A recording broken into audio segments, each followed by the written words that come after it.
അസ്സലാമു അലൈക്കും വറഹ്മത്തുള്ളാഹി തആല വബറകാത്തു.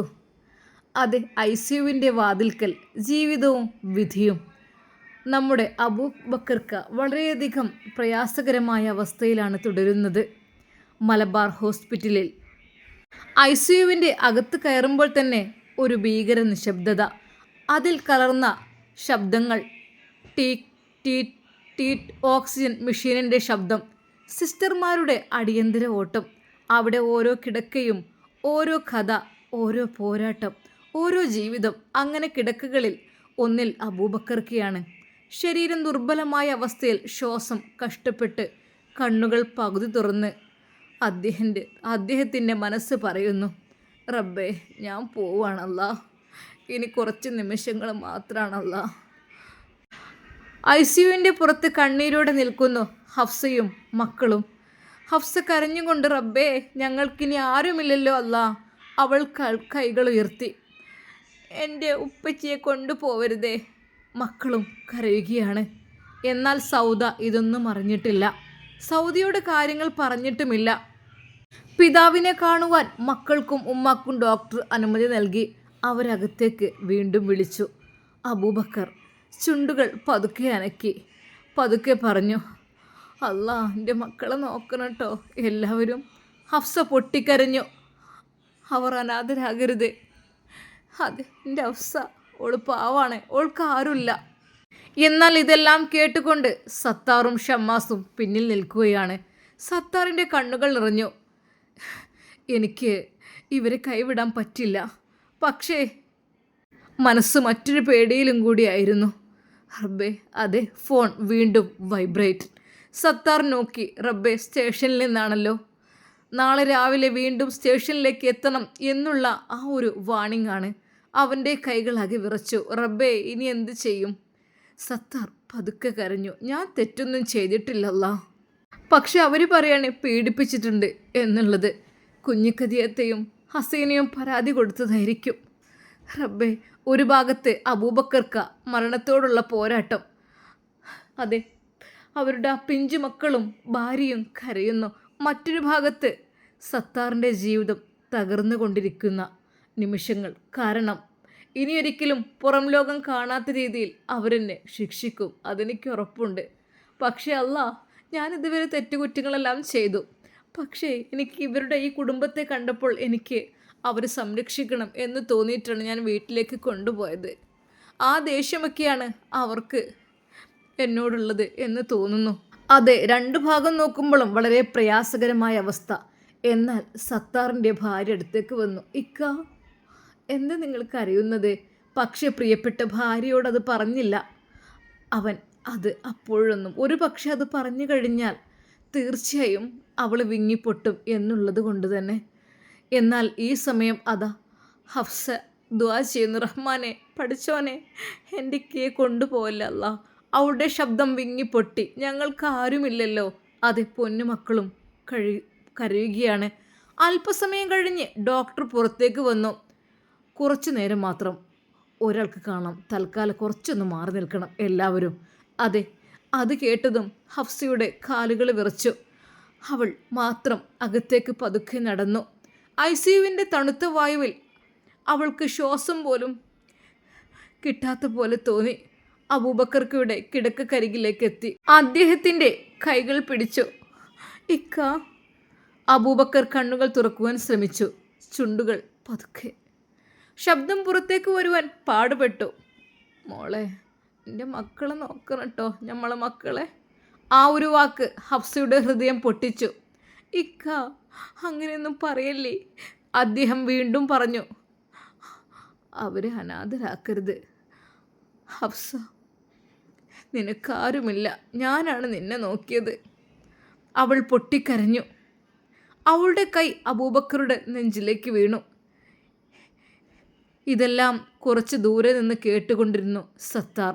അവൻ്റെ അരികിൽ ഷമ്മാസ്. സത്താറിൻ്റെ കണ്ണുകളിൽ വെള്ളം നിറഞ്ഞു. ഇവരെ ഇനി ഒരിക്കലും വിട്ടുപോകാൻ പറ്റില്ല, അവൻ മനസ്സിൽ പറഞ്ഞു. പക്ഷേ തൻ്റെ സ്ഥിതിഗതികൾ ആലോചിച്ചു സത്താർ. പഠിച്ചവൻ ഏത് നിമിഷവും എന്നെ കൊണ്ടുപോകും.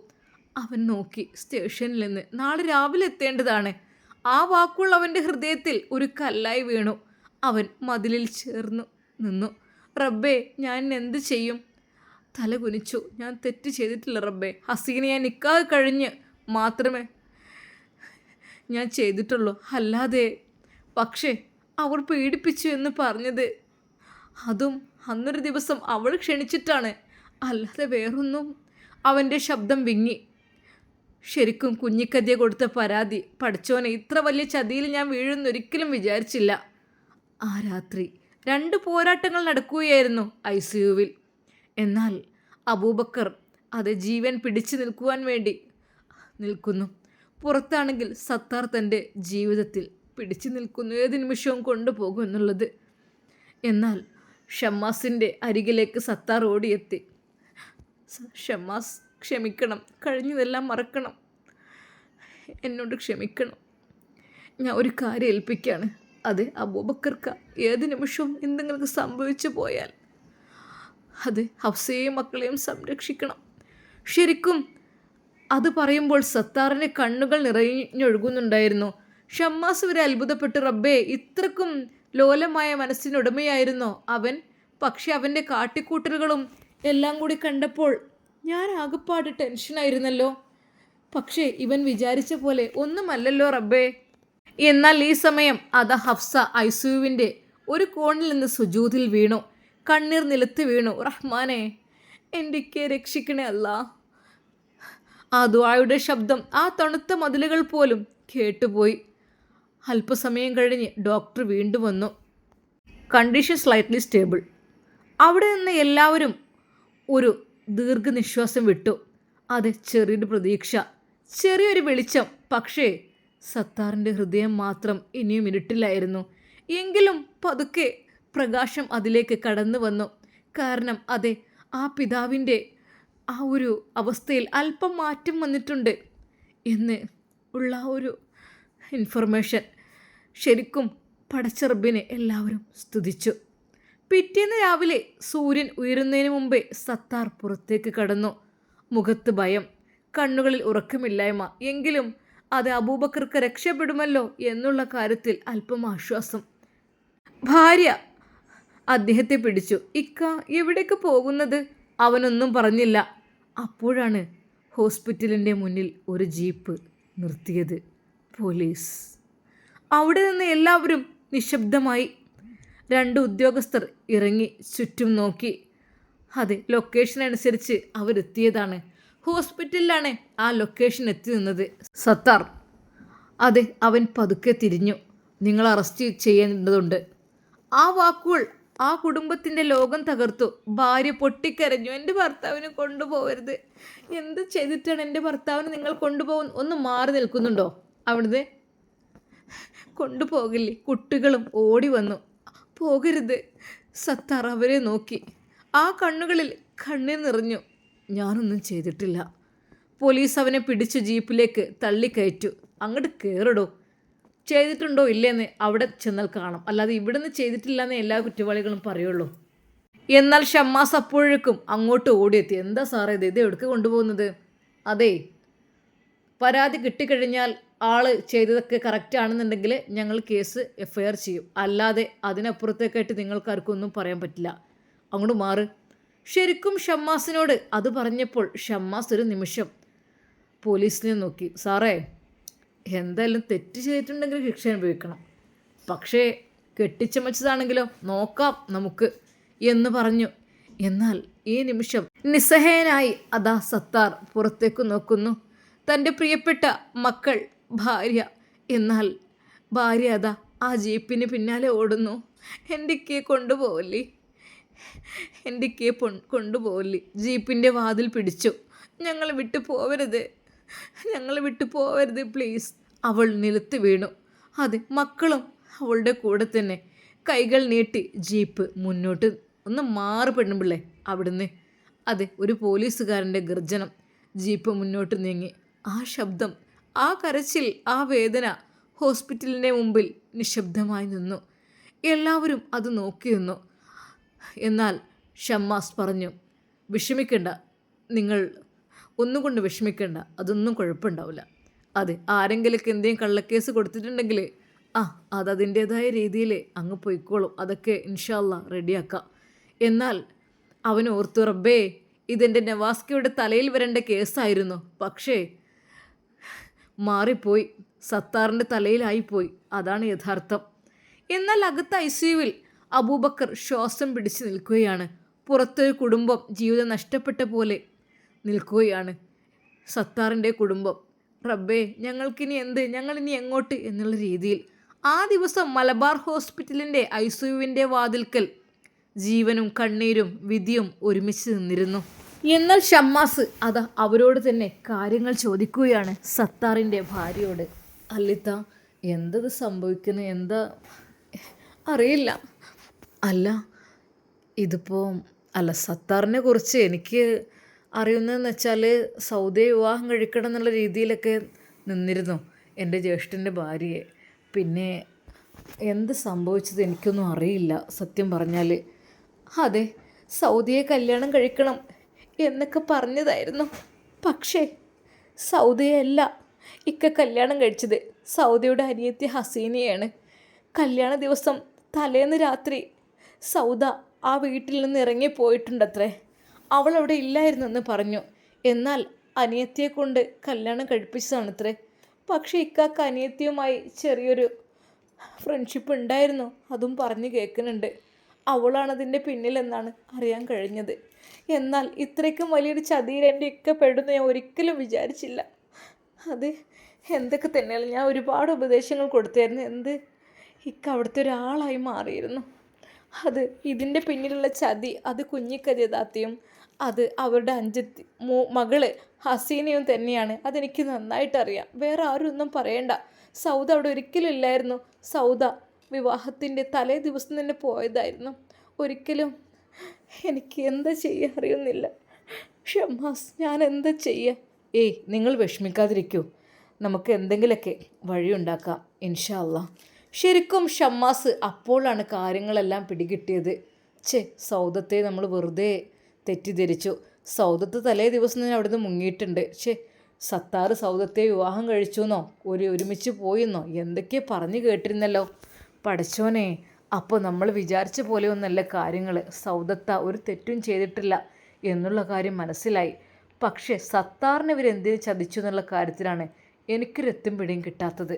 ശരിക്കും അതാ വല്ലാത്തൊരവസ്ഥയായിരുന്നു അവിടെ അരങ്ങേറിയിരുന്നത്. നിങ്ങൾ വിഷമിക്കല്ലേ കേട്ടോ, നമുക്കിന്ന് വീട്ടിലേക്ക് പോകാം. ഷമ്മാസ് നേരെ ഉപ്പയുടെ അരികിലേക്ക്. അബൂബക്കർക്ക, അതെ ഉപ്പങ്ങൾ വിഷമിക്കല്ലേ കേട്ടോ, ഒക്കെ ഏകദേശം ഇപ്പോൾ റെഡിയായി തുടങ്ങി. മോനെ ഇല്ല, നിങ്ങളൊന്നും കൊണ്ടും വിഷമിക്കണ്ട. അതെ ഇപ്പോൾ 2 ഫാമിലിയെ എനിക്ക് നോക്കാനുണ്ട്. 2 ഫാമിലിയെയും കൊണ്ട് ഞാൻ പോവുകയാണ് എൻ്റെ ഉമ്മാൻ്റെ അടുത്തേക്ക്, പുത്തൻ വീട് തറവാട്ടിലേക്ക്. അവിടെ ചെന്ന് കഴിഞ്ഞാൽ ഒരിക്കൽ പോലും എൻ്റെ ഉമ്മ അവരെ സ്വീകരിക്കാതിരിക്കില്ല മോനെ. എന്നാൽ അപ്പോൾ തന്നെ ഷമ്മാസ് അവൻ്റെ വാഹനത്തിൽ എല്ലാവരോടും കയറുവാൻ വേണ്ടി ആവശ്യപ്പെടുന്നു.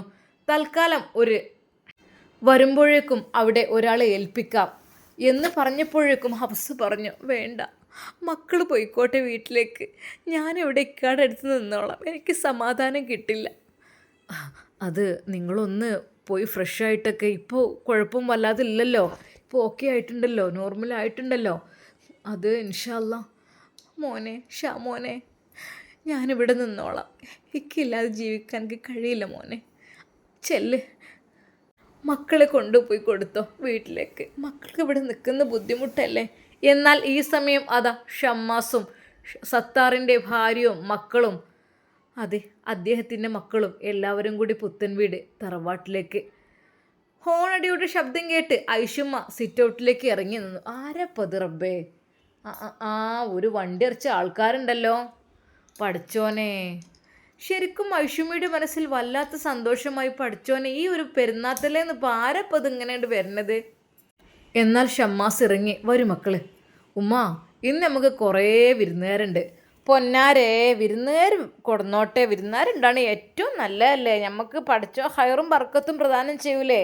കയറിയിരിക്കും മക്കളെ, വരി. അല്ല ഇത് നമ്മളെ സൗദൻ്റെ അനിയത്തിമാരൊക്കെ അല്ലേ? ഉമ്മ, അതെ, അദ്ദേഹത്തിൻ്റെ നില കുറച്ച് ബുദ്ധിമുട്ടായതുകൊണ്ട്. മോനെ തന്നെ? ആ അപ്പോൾ പിന്നെ ഇപ്പോൾ കുറച്ചൊരു മാറ്റം വന്നിട്ടുണ്ട്. അപ്പോൾ പിന്നെ മക്കളെയും കൊണ്ടൊക്കെ ഇങ്ങോട്ട് പോകുന്നതാണ്. പഠിച്ച റബ്ബേ, അള്ളാഹുവേ നീ കാത്ത് രക്ഷിക്കല്ലാ, പാവം പഠിച്ചോനെ. സൗദ അറിഞ്ഞിക്കണോ? ഉമ്മ സൗദത്തിയോട് നീ ജസ്റ്റ് പറയുക, കാരണം ഇപ്പം അത്ര സീരിയസ് എന്ന് പറയാൻ മാത്രമല്ല. മോളെ സൗദ, കുഞ്ഞിനെയും കൊണ്ട് സൗദ പുറത്തേക്ക് വന്നു. ആരൊക്കെ പഠിച്ചോനെ, ഇത് ആരൊക്കെ വന്നിട്ടുള്ളത്? എവിടെ ഉമ്മച്ചി ഉപ്പച്ചിയൊക്കെ? അത് ഉപ്പാക്ക് ചെറിയൊരു നെഞ്ചുവേദന ഉണ്ടായിട്ട് ഹോസ്പിറ്റലിലാണ്. പഠിച്ചോനെ, എൻ്റെ ഉപ്പാക്ക് എന്ത് പറ്റിയത്? അവൾക്ക് അറിയാൻ തുടങ്ങി. പൊന്നാരൻ്റെ സൗദ, കരയാൻ മാത്രമൊന്നുമില്ല, ഒക്കെ മാറിയിക്കണേ, എന്നോ നാളൊക്കെ ഡിസ്ചാർജ് ചെയ്യും, ചെറിയൊരു നെഞ്ചുവേദന ഉണ്ടായിരുന്നു പറഞ്ഞു. തൻ്റെ പിതാവിനെ കാണുവാൻ വേണ്ടി സൗദ കരയുന്നു. ഉമ്മ, ഞാനൊന്ന് കാണാൻ പോട്ടെ എൻ്റെ ഉപ്പാനെ.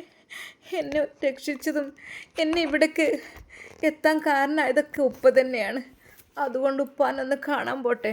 മോളെ, എന്തായാലും മക്കളൊക്കെ ഇവിടെ അല്ലേ, ഇനിയിപ്പോൾ ഉമ്മല്ലേ അവിടെ ഉള്ളത്? അതെ, ഹഫ്സുമ്മ പാവാണ് പഠിച്ചോനെ. അവർ എന്ത് സംഭവിച്ചതാവും? അവർ ആ വീട്ടിൽ നിന്ന് എന്ത് സംഭവിച്ചത്? എന്നാൽ പെട്ടെന്ന് ഷമ്മാസ് അങ്ങോട്ട് വന്നിട്ട് കാര്യങ്ങളെല്ലാം പറഞ്ഞു. അത് ഹഫ്സയും മക്കളും ഇവിടെ നല്ല രീതിയിൽ ജീവിക്കുകയായിരുന്നു. അതിനിടയിൽ കുഞ്ഞിക്കതിയാത്ത അവർ വന്ന് പ്രശ്നം ഉണ്ടാക്കിയതെന്ന് പറഞ്ഞു. പ്രശ്നം ഉണ്ടാക്കിയിട്ട് ഇവരെ പുറത്തേക്ക് വലിച്ച് ഉന്തിയിടുക എന്തൊക്കെ ചെയ്ത് സാധനങ്ങളൊക്കെ ആകപ്പാടെ കേടുവരുത്തി അവരവിടെ നിൽക്കാൻ പറ്റാത്ത രീതി. അപ്പോൾ പിതാവ് പള്ളിയിലേക്ക് പോയതായിരുന്നു എന്നാണ് അറിയാൻ കഴിഞ്ഞത്. എന്നാൽ തിരിച്ച് ഈ മക്കളെയും വിളി ഇറക്കി വിട്ടത്രേ. ഇനി ഈ പടി ചവിട്ടി പോരുത്, ഇത് എൻ്റെ വീടാന്നൊക്കെ പറഞ്ഞിട്ട് ചവിട്ടി അങ്ങനെയൊക്കെ ഓരോന്ന് ഉപദ്രവിച്ച് പറഞ്ഞയച്ച് ഇവർ മക്കളെയും പിടിച്ച് ഇറങ്ങി. പോകുന്ന വഴിയിൽ സത്താറ് കണ്ടു. അത് കേട്ടപ്പോൾ ഒരു നിമിഷം അവളുടെ നെഞ്ചൊന്ന് പിടിച്ചു. റബ്ബേ, അതെ, സത്താറ് കണ്ടിട്ട് സത്താറിൻ്റെ വീട്ടിലേക്ക് വരെ കൊണ്ടുപോയി സുരക്ഷിതമാക്കി. തിരിച്ച് ഓടി വന്ന് എത്തിയപ്പോൾ ഉപ്പ ഇവിടെ എത്തി. ഉപ്പ ആകപ്പാടെ മക്കളെയും ഭാര്യയും കാണാനില്ലാതെ നെഞ്ച് പൊട്ടി, ഹൃദയം പൊട്ടി ആകപ്പാടെ കിടക്കുന്ന ഒരവസ്ഥയായിരുന്നു. അവൻ ആ നിമിഷം തന്നെ ആ ഓട്ടോയിൽ ഉപ്പയെയും കയറ്റി ഹോസ്പിറ്റലിലേക്ക് എത്തിച്ചു. അതേ ഉള്ളൂ. ശരിക്കും സൗദ ഞെട്ടിപ്പോയിക്കണം. റബ്ബേ, അല്ലാ, ഉമ്മ, എനിക്കറിയില്ലായിരുന്നു അവിടുത്തെ കാര്യങ്ങളൊന്നും. ഉമ്മ, ഞാൻ അവരുടെ വിവാഹത്തിൻ്റെ തലേ ദിവസം അവിടുന്ന് പോകുന്നതാണുമ്മ. വിവാഹത്തിനൊന്നും ഞാൻ കൂടിയിട്ടില്ലുമ്മ. ശരിക്കും ഐഷുമ്മയും അത്ഭുതപ്പെട്ടു. മോളെ, അപ്പോൾ ഇല്ലുമ്മ, ഞാൻ തലേന്ന് തന്നെ രക്ഷപ്പെട്ടതാണ് അവിടെ നിന്ന്. എനിക്കത് സഹിക്കാൻ കഴിയാത്ത ഒന്നായിരുന്നു, അതുകൊണ്ട് എനിക്കത് കാണാൻ കഴിഞ്ഞില്ല, അതുകൊണ്ട് ഞാൻ രക്ഷപ്പെട്ടതായിരുന്നു ഉമ്മ. സത്യം പറഞ്ഞാൽ അപ്പോഴാണ് സൗദിയുടെ നിരപരാധിത്വമെല്ലാം ഐഷുമ്മക്കും മനസ്സിലാകുന്നത്. മോളെ, അപ്പോൾ നീ? ഇല്ലുമ്മ, ഞാൻ ഒരു തെറ്റും ചെയ്തിട്ടില്ലുമ്മ. ഉമ്മ, സത്യമായിട്ടും പഠിച്ചവനാണ് സത്യം. എന്നാൽ സൗദിയുടെ വാക്കുകൾ കേട്ട സത്താറിൻ്റെ ഭാര്യയ്ക്കും അവളോട് ദയ തോന്നുകയാണ്. ആദ്യം തന്നെ സത്താർ അവളെ കല്യാണം കഴിക്കണം വിചാരിച്ച് നടക്കുകയായിരുന്നു. ഞാൻ അവളോട് കുറേ കരഞ്ഞ് പറഞ്ഞിരുന്നു, മോളെ നിൽക്കല്ല മോളെ, ഭാര്യ മക്കളൊക്കെ ഇല്ലേ എന്നുള്ളത്. എന്നാൽ സൗദ അന്നേ സത്താറിനെതിരായിരുന്നു. സത്താറിനോട് അവൾക്ക് തീരെ ഇഷ്ടമില്ലായിരുന്നു. പക്ഷെ ഹസീനയാണ് ചതിച്ചത്. ഹസീനയാണ് ഇതിൻ്റെ എല്ലാം പിന്നിൽ ഇങ്ങനെയൊക്കെ ആകാൻ കാരണം എന്ന് സൗദക്ക് തോന്നിപ്പോയി. പൊന്നുമോളെ, ഒരു കാര്യം കൂടി. അതെ, എൻ്റെ സത്താർക്കെ കൊണ്ടുപോയി പോലീസ്. നിൻ്റെ ഉമ്മയൊക്കെ കേസ് കൊടുത്തതായിരിക്കും അല്ലേ? ശരിക്കും സൗദ അതും കൂടി കേട്ടപ്പോൾ ഞെട്ടിപ്പോവുകയാണ്. ആണോ? പഠിച്ചോനെ, എൻ്റെ ഉമ്മയും അനിയത്തിയും ഒന്നിനും മടിക്കാത്ത ആളുകളാണ്. എന്തിനാണ് നിങ്ങളെ അങ്ങനെ പെട്ടുപോയത് അവിടെ? അറിയില്ല മോളെ, എപ്പോഴും വിളിക്കലല്ലേ, എപ്പോഴും അവിടുത്തെ ചിന്ത മാത്രമായിരുന്നല്ലോ. എന്താ ചെയ്യുക? ദയവായി ഇനി വിട്ടുകൊടുക്കരുത് കേട്ടോ. കാരണം എൻ്റെ ഉമ്മയായിട്ടും അനിയത്തിയായിട്ടും ഞാൻ പറയല്ല, അവരെൻ്റെ ചോരകളാണ്. പക്ഷേ ഈ ദുനിയാവിൽ അത്ര മോശത്തിരുന്ന് ചെയ്യുന്നവരായിട്ട് ഉണ്ടാകാൻ പ്രയാസമാണ്. പഠിച്ചോൻ പുറത്ത് കൊടുക്കട്ടെ. എന്തൊക്കെ തന്നെയാലും നിങ്ങളെ അള്ളാഹു കാക്കട്ടെ. എന്നാൽ ഈ സമയം പാവം സത്താറിനെ പോലീസ് കൊണ്ടുപോയിട്ടുണ്ട്. എന്തൊക്കെ സ്ഥിതിഗതികൾ എന്നൊന്നും അറിയുന്നില്ല. എന്നാൽ ഷമ്മാസ് പറഞ്ഞു, ഞാനൊന്ന് സ്റ്റേഷൻ വരെ പോയിട്ട് വരാം. മോനെ, ഇപ്പോൾ പോകാൻ പറ്റുമോ? ഉമ്മ ചോദിച്ചു. എന്ത് കാര്യത്തിന് വേണ്ടിയിട്ടാണ് അവരെ കൊണ്ടുപോയത്? ഉമ്മ, അതറിയില്ല. ആരെങ്കിലുമൊക്കെ ഒരാളെ കുറിച്ച് കേസ് കൊടുത്തു കഴിഞ്ഞാൽ അതിലെന്തെങ്കിലുമൊക്കെ ഉണ്ടായിക്കഴിഞ്ഞാൽ അത് എന്തൊക്കെ തന്നെയായാലും അതൊരു കേസ്. അവർ FIR ചെയ്ത് കഴിഞ്ഞാൽ പിന്നെ പറഞ്ഞിട്ട് കാര്യമില്ല. എന്നാൽ അതാ സത്താറിൻ്റെ ഭാര്യയെ കരയുകയാണ്. ഇത്ര നിങ്ങൾ കരയണ്ട, നിങ്ങൾ ഒന്നുകൊണ്ട് വിഷമിക്കണം, ഇൻഷാ അല്ലാ തെറ്റ് ചെയ്തെങ്കിലല്ലേ ശിക്ഷ അനുഭവിക്കേണ്ടതായിട്ടുള്ളൂ. ഷാമോനെ ചിലപ്പോൾ തെറ്റൊക്കെ ചെയ്തിട്ടുണ്ടാവും മോനെ. അതെ, അങ്ങനത്തെ ഒരു കെണിയിലല്ലേ പെട്ടുപോയത്, പറഞ്ഞിട്ട് കാര്യമില്ലല്ലോ. എന്നാൽ ഐഷുമ്മ അവരെ എല്ലാവരും സ്നേഹത്തോടു കൂടി സ്വീകരിക്കുകയായിരുന്നു. മക്കളെ നിങ്ങൾ ഒന്നുകൊണ്ടും വിഷമിക്കണ്ട കേട്ടോ, ഒക്കെ റെഡിയാവും. പൊന്നു മക്കളെ നിങ്ങൾ പേടിക്കണ്ട കേട്ടോ. ഇവിടെ നിങ്ങൾ എത്താത്തുണ്ടല്ലോ മക്കളെ. അത് ഐഷുമ്മ ചെറിയ മോനെയൊക്കെ വാരിയെടുത്ത് പാവം പഠിച്ചോനെ മോനെ. എന്നാൽ സത്താറിൻ്റെ ഭാര്യ കരയുകയായിരുന്നു. റബ്ബേ, എൻ്റെ ഭർത്താവ് ഒരു പക്ഷേ തെറ്റുകുറ്റങ്ങൾ ചെയ്തിട്ടുണ്ടാവും, എന്നാലും അദ്ദേഹത്തിന് അടി കിട്ടുന്നതെന്ന് എനിക്ക് സഹിക്കാൻ കഴിയണില്ല റബ്ബേ. ഞാൻ എന്താ റബ്ബേ ചെയ്യുക? ഷമ്മാസും ഉമ്മയും എല്ലാവരും ആശ്വസിപ്പിച്ചു. നിങ്ങളൊന്നുകൊണ്ടും വിഷമിക്കേണ്ട, പഠിച്ചോനല്ലേ വലുത്.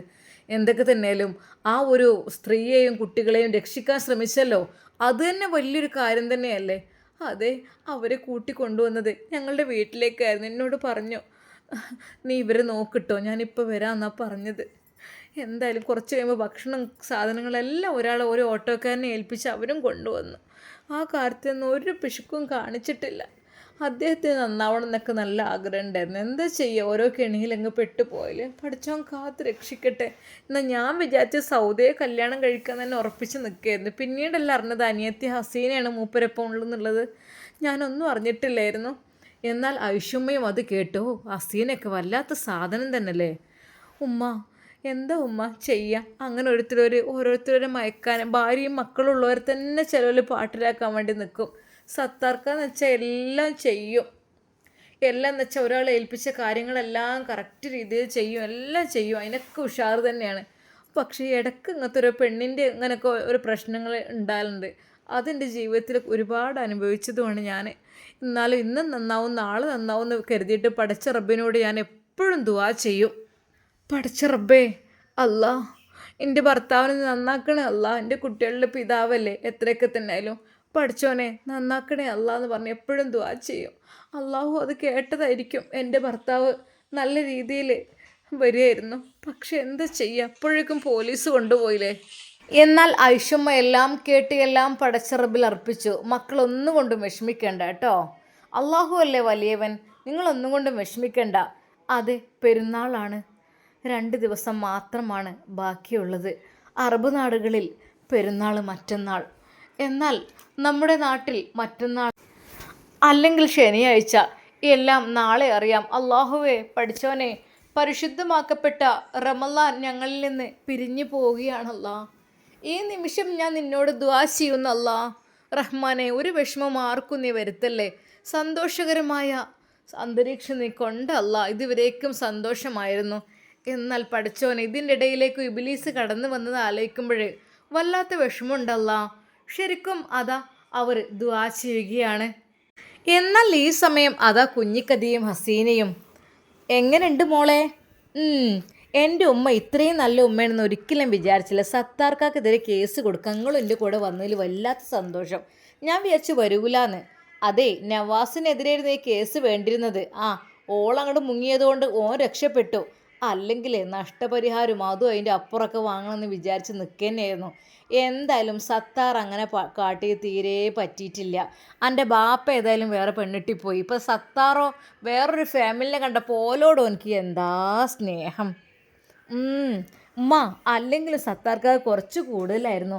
ഇപ്പോൾ ഇനിയിപ്പോൾ നിൽക്കാൻ കഴിഞ്ഞ് കല്യാണം കഴിഞ്ഞ് വിചാരിച്ചിട്ട് ഇപ്പം എനിക്കിപ്പോൾ ഒരാളോട് മിണ്ടാനും പറയാൻ നിൽക്കാൻ നമുക്ക് പറ്റുമോ? എപ്പോഴും ഇങ്ങനെ കൂട്ടിലടിച്ച് കിടിയപ്പോൾ ഒരു ഫോൺ എടുക്കാൻ പറ്റൂല. അപ്പോഴേക്കും പറയും, ആർക്കാ വിളിക്കുന്നത്, ആ ഫോണൊക്കെ അവിടെ മാറ്റിച്ചാളാ, രാത്രി ഒന്നും ഫോൺ എടുക്കാൻ പറ്റൂല. മൂപ്പർക്ക് എന്തും ചെയ്യാം, എനിക്കത് പറ്റൂല. എന്നിട്ട് എൻ്റെ ഫ്രണ്ട്സുകളൊക്കെ വിളിക്കുമ്പോൾ എന്നെ കളിയാക്കണം, നിൻ്റെ ഹസ്ബൻഡ് വല്ലാത്ത ഹസ്ബൻഡാണല്ലോ ഡി, അങ്ങനെയാണ് ഇങ്ങനെയാണെന്നൊക്കെ പറഞ്ഞിട്ട് സത്യം മനം അടുത്ത് പോയിരുന്നു.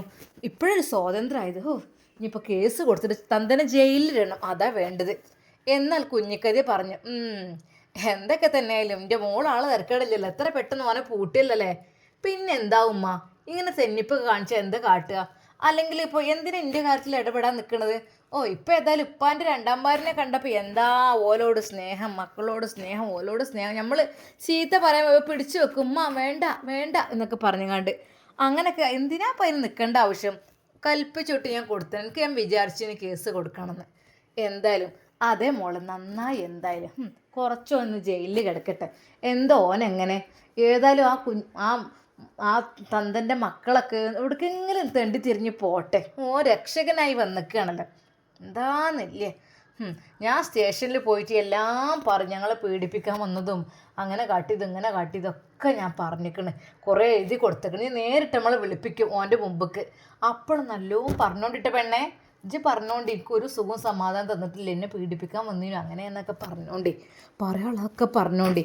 കുഞ്ഞിക്കതിയാത്ത അതാ മകൾക്ക് ഉപദേശം കൊടുക്കുകയാണ്. എന്നാൽ ഈ സമയം അതാ ഹോസ്പിറ്റലിൽ അതാ അദ്ദേഹം, എടി ഹഫ്സ, എന്തിക്ക വെള്ളം വേണോ? വേണ്ടടി. മക്കളെവിടെ? മക്കൾ അൽഹംദുലില്ലാ സേഫ്റ്റിയാണ്. അതെ, അവർ പുത്തൻ വീട് തറവാട്ടിലേക്ക് പോയിട്ടുണ്ട്. ഷമ്മാസ് ഇപ്പോൾ വരുമായിരിക്കും. മോളെ, പുത്തൻ വീട് തറവാട്ടിലെത്തിയാൽ പിന്നെ എനിക്കൊന്നും അറിയേണ്ട ആവശ്യമില്ല. എൻ്റെ മക്കൾ അവിടെ സുരക്ഷിതമായിരിക്കും. എൻ്റെ സൗദ അവിടെ സുരക്ഷിതമാണല്ലോ, അതുപോലെ എൻ്റെ മക്കളും അവിടെ സുരക്ഷിതമായിരിക്കും. എനിക്ക് നന്നായിട്ടറിയാം. ഇക്ക, എന്തായാലും പടച്ച റബ്ബ് അവർക്ക് ഹൈറും ബർക്കത്തും പ്രദാനം ചെയ്യട്ടെ. കാരണം അവരൊക്കെ കൊണ്ടുപോയില്ലേ. അതെ, ഐഷുമ്മ എന്നുള്ളൊരു പേരുള്ള ആ ഉമ്മ വല്ലാത്തൊരു ഉമ്മ തന്നെയാണ്. ആ ഉമ്മാൻ്റെ മനസ്സിനുള്ളിൽ പഠിച്ചോ നല്ല കരുണനാണ് ഇട്ട് കൊടുത്തിക്കണത്. എന്തൊക്കെ തന്നെയാലും പടച്ച റബ്ബ് കാത്ത് രക്ഷിക്കട്ടെ. ഇക്ക, അങ്ങക്കിപ്പോൾ കുഴപ്പമൊന്നുമില്ലല്ലോ? ഇപ്പോൾ അൽഹംദുലില്ലാ കുഴപ്പമൊന്നുമില്ല. എന്നാലും നിങ്ങൾ രക്ഷപ്പെട്ടല്ലോ. എന്നാലും ആ സത്താറിനെ കുറിച്ച് ഞാൻ പലതും വിചാരിച്ചിരുന്നു. പക്ഷേ ഓന് കരുണുണ്ട് കേട്ടോ മനസ്സിൻ്റെ ഉള്ളിൽ. ഓനല്ലേ ഇങ്ങോട്ട് എത്തിച്ചത്. അതേക്ക, ഞങ്ങളെയും അങ്ങോട്ട് കൊണ്ടുപോയത് അവൻ തന്നെയായിരുന്നു. എന്തൊക്കെ തന്നെയും പഠിച്ചോൻ കാക്കട്ടെ. പാവണം ആ ഫാമിലിയും മക്കളൊക്കെ കാണുമ്പോൾ. എന്താ റബ്ബേ ചെയ്യുക, പറഞ്ഞിട്ട് കാര്യമില്ല. എന്നാൽ ഈ സമയം ഷമ്മാസിന് എങ്ങോട്ട് പോകണം എന്നറിയാത്ത ടെൻഷനിലായിരുന്നു. സ്റ്റേഷനിലേക്ക് പോകണോ അതോ ഹോസ്പിറ്റലിലേക്ക് പോകണോ? റബ്ബേ, അവൻ്റെ മനസ്സ് രണ്ടിടത്തും എത്തണം, എല്ലാവരെയും രക്ഷിക്കണം എന്നുള്ള ചിന്താഗതിയായിരുന്നു ഷമ്മാസിന് ഉണ്ടായിരുന്നത്. ഉമ്മയും പറഞ്ഞു, പൊന്നും മോനെ, ഉമ്മാൻ്റെ കുട്ടി പോയിക്കോളി, ഇവരെ കാര്യമൊക്കെ ഞാൻ നോക്കിക്കോളാം. ഉമ്മാൻ്റെ കുട്ടി എവിടേക്ക് വെച്ചാൽ പോയി അവരൊക്കെ രക്ഷിക്ക് പൊന്നും മോനെ. എൻ്റെ കുട്ടി ഒരിക്കലും വെറുതെ ഇരിക്കല്ലേ ഉമ്മ. ഞാൻ എങ്ങോട്ടാ പൊന്നും മോനെ? എന്തായാലും അവർ കൊണ്ടുപോയില്ലേ, ഇനിയിപ്പോൾ എന്തായാലും രണ്ടിടത്തും എത്താൻ നോക്ക് കേട്ടോ. ആർക്കും ഒരു ബുദ്ധിമുട്ടും ഇല്ലാത്ത രീതിയിൽ പടച്ച റബ്ബ് കാത്ത് രക്ഷിക്കട്ടെ. എന്നാൽ ഈ സമയം പോലീസ് ജീപ്പിൽ അതാ അവൻ സത്താറ് എന്തെന്നില്ലാത്തൊരവസ്ഥയിലായിരുന്നു പോയിരുന്നത്. പഠിച്ചോനെ, ഞാൻ എന്താ ചെയ്തത് എനിക്കറിയുന്നില്ല. ശരിയാണ്, തെറ്റൊക്കെ ചെയ്തു പോയി. പക്ഷേ അവരെന്നെ ചതിക്കുന്ന ഒരിക്കലും ഞാൻ വിചാരിച്ചില്ല. അവർക്ക് വേണ്ടി എന്തൊക്കെയോ ഹെൽപ്പ് ഞാൻ ചെയ്തു കൊടുത്തു. ഒടുവിൽ അവർ പറഞ്ഞു അനിയത്തിയെ കല്യാണം കഴിക്കുന്ന കാര്യം. അതുവരെ അതും ഹസീന എന്നുള്ള പെണ്ണ് എന്നെ ചതിച്ചതാണ്. അവളെ ഒരിക്കൽ പോലും ഞാൻ ആഗ്രഹിച്ചിരുന്നില്ല. പക്ഷേ കയ്യും കണ്ണും കാട്ടി അവളെന്നെ ചതിച്ച് കീഴ്പ്പെടുത്തി. ഇപ്പോഴിതാ എനിക്കെതിരെ പീഡിപ്പിച്ചു ഗർഭിണിയാക്കിയെന്നുള്ള കേസും കൊടുത്തു. റബ്ബേ, ജാമ്യമില്ലാത്ത കേസായി പോകുമോ? എന്തൊക്കെ തന്നെയായാലും സത്താറിൻ്റെ മനസ്സിൽ നല്ല ടെൻഷൻ ഉണ്ടായിരുന്നു ആ കാര്യത്തിൽ. പഠിച്ചോനെ, എന്തിനു ചെയ്യാം? നന്മയിലേക്ക് പോകണം, എല്ലാം ഉപേക്ഷിക്കണം. കാരണം സൗദിയുടെയും അവളുടെ ഉമ്മയുടെയും സ്വഭാവ ഗുണങ്ങൾ കണ്ട് മടുത്തിരുന്നു. അതിൽ നിന്ന് രക്ഷപ്പെടണം എന്നൊക്കെ വിചാരിച്ചിരുന്നു. എന്താ ചെയ്യാം, അവരെ രക്ഷിച്ചു, ആ പിതാവിനെയും ആ മക്കളെയും ഉമ്മയെയും. അതെങ്കിലും റബ്ബേ നീ സ്വീകരിക്കണമല്ലോ. റമദാൻ കഴിയുന്നതോടുകൂടി നല്ലൊരു മനുഷ്യനായി തീരണം, തെറ്റുകളെല്ലാം ഒഴിവാക്കണം എന്ന് ആഗ്രഹിച്ചതാണ്. പക്ഷെ അപ്പോഴേക്കും സാരമില്ല, എല്ലാം അള്ളാഹുവിൻ്റെ വിധിയായിരിക്കും. അള്ളാഹു സുബ്ഹാനഹു വ തആല എന്തൊക്കെ തന്നെയാലും എൻ്റെ നിരപരാധിത്വം തെളിയിച്ചു തരട്ടെ. ഒന്നുമല്ലെങ്കിൽ പഠിച്ചോനെ, ഞാൻ നന്മ ആഗ്രഹിക്കുന്നതാണ്. ഇനി മുതൽ നല്ല കാര്യങ്ങൾ ചെയ്യണം, കുടുംബത്തോടൊപ്പം സന്തോഷത്തോടെ ജീവിക്കണം. പാവൻ്റെ ഭാര്യ, എൻ്റെ പെണ്ണെന്നും കാത്തിരിക്കും, എൻ്റെ പെണ്ണും എൻ്റെ മക്കളും. പക്ഷെ അവരെയും ഞാൻ ചതിക്കുകയായിരുന്നു. അതിനുള്ള പ്രതിഫലമാണ് ഇപ്പം എനിക്ക് കിട്ടിയത്. തിരിച്ച് കുടുംബത്തിലേക്ക് പോകും എന്ന് ഞാൻ ഹസീനയോട് പറഞ്ഞിരുന്നു. എന്തറിയില്ല, ആ ദേഷ്യവും വൈരാഗ്യവും എല്ലാം കൂടി ആയിട്ടായിരിക്കും ഒരുപക്ഷെ അവൾ ഇങ്ങനെ ചെയ്തത്. റബ്ബേ, ശരിക്കും ഹൃദയം പൊട്ടിക്കൊണ്ട് ആ ഒരു ജീപ്പിലിരുന്ന് അദ്ദേഹം തേങ്ങിക്കരയുകയായിരുന്നു. അങ്ങനെ അതാ പോലീസ് സ്റ്റേഷൻ്റെ അകത്തേക്ക് ആ ജീപ്പ് പ്രവേശിക്കുന്നു. റബ്ബേ, ശരിക്കും അവന് വല്ലാതെ ടെൻഷനായിപ്പോയി. ഇൻഷാ അല്ലാ നമുക്കിതിൻ്റെ ബാക്കി ഭാഗം നാളെ കാണാം. അതുവരേക്കും എല്ലാവർക്കും അസ്സലാമു അലൈക്കും വറഹ്മത്തുള്ളാഹി തആല വബറകാതുഹു.